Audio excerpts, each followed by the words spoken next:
ce matin, Yves? Oui, Sophie, parce que tout à l'heure, on parlait du léopard et le chat, finalement, est un mini léopard en quelque sorte.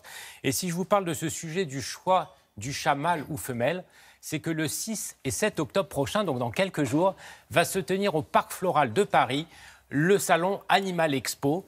Et lors de ce salon Animal Expo, pour la première fois depuis son existence, il va y avoir un Adoption Center.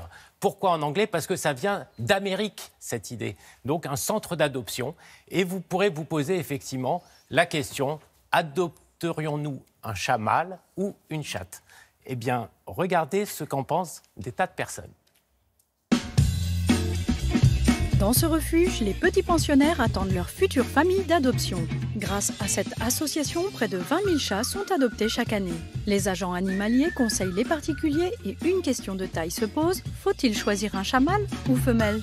Ça m'a préoccupé un peu parce que dans le cas des chats, il y a le caractère des femelles est un peu différent, c'est-à-dire qu'elles sont plus territoriales. La maison, c'est leur territoire, alors que les chats, c'est un peu moins vrai. Dans notre expérience, les chats étaient plus le chef de la maison. L'intérêt n'est pas de choisir un chat en fonction de son sexe, mâle ou femelle, mais plutôt d'aller choisir un comportement, un caractère, un âge qui va correspondre à leurs conditions de vie et à leur mode de vie. Le principal trait de caractère qui peut ressortir entre un mâle ou une femelle, c'est cette notion de territoire, avec le phénomène de marquage, notamment chez les mâles comme chez les femelles, de ne pas être sociable avec ses congénères. Or, à partir du moment où un chat va être stérilisé ou castré, on va en partie réussir à inhiber un petit peu ce trait de caractère.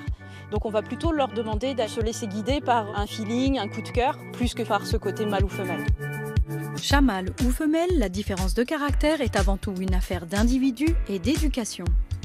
Des gens prennent des chats femelles pensant que le chat va être plus calme et tout d'un coup on se rend compte que c'est une chasseuse hors pair, qu'elle part le matin, elle revient le soir, qu'elle n'est pas spécialement câline. Et puis on peut avoir un mâle qui lui est complètement pépère, qui va pas chasser, qui est câlin, qui est collant.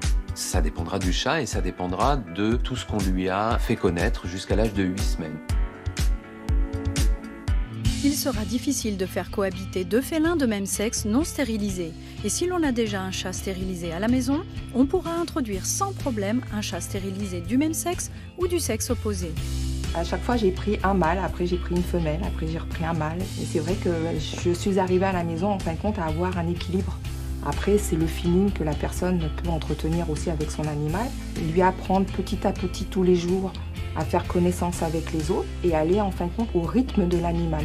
Enfin, plusieurs facteurs sont à prendre en compte avant la stérilisation. Si j'ai un petit mâle, si j'attends qu'il ait 1 an, il y a des risques qu'il se mette à faire ses besoins dans la maison, en particulier à avoir du marquage urinaire. Si une chatte est adoptée, il faut penser à une chose, c'est que dès l'âge de 5 mois, elle est à même de faire des petits. Du coup, il faut penser à la stérilisation en amont de ça, ou ne pas la sortir jusqu'à ce qu'elle soit stérilisée. Mâle ou femelle, il faudra apporter à votre chat les soins particuliers dont il aura besoin.